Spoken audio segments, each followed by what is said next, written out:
اروق فترات الحياة اللي هي ايه بقى؟ ان انت تبقى قاعد كده مع نفسك. وعلى فكرة والله العظيم ده ما كلام ولا عشان الواحد بنقراه في بوستات على الفيسبوك، لا والله انا عايشاه حاليا بجد بحذافيره وحياة ربنا.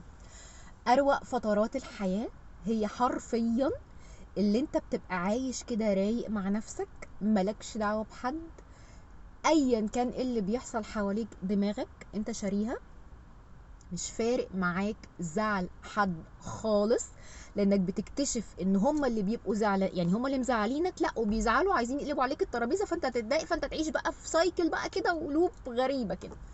دلوقتي خلاص انا ما عنديش اي مشكله خالص.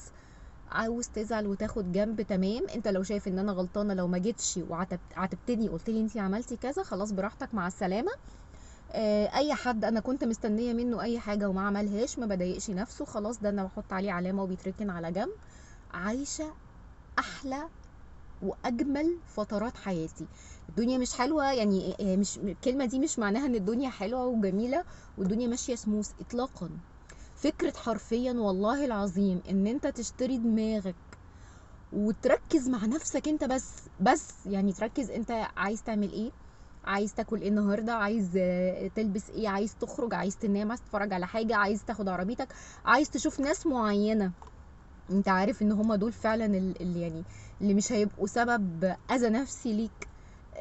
تركز مع اهلك، لان احنا بنيجي كده في فتراتنا كده ان احنا تلاقينا بره دايما في الشغل مع اصحابنا، مش عارفه في سفرياتنا بتاع، وناسين الناس اللي ربونا دول اساسا.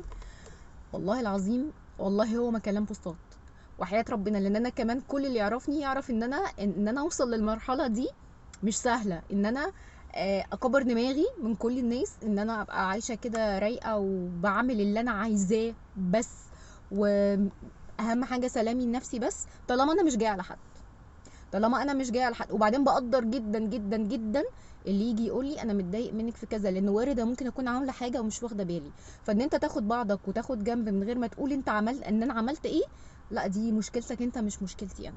واي حد انا كنت مستنيه منه حاجه وما لقيتهاش ما بزعلش، زي ما قلت كده بعلم عليه وخلاص، خرج من دايره حياتي، مش هقطع علاقتي بحد، بس كل واحد هيبقى له مكانه معينه. والله يا جماعه احلى فترات الحياه بتبقى مش مركز مع اي حاجه غير عنك بقى، عندك بقى حاجات كتير بقى هتلاقي نفسك بتعملها وبتنجزها، وهتلاقي نفسك ابتديت تكتشف ان انت كنت مضيع وقتك على حاجات فاضيه.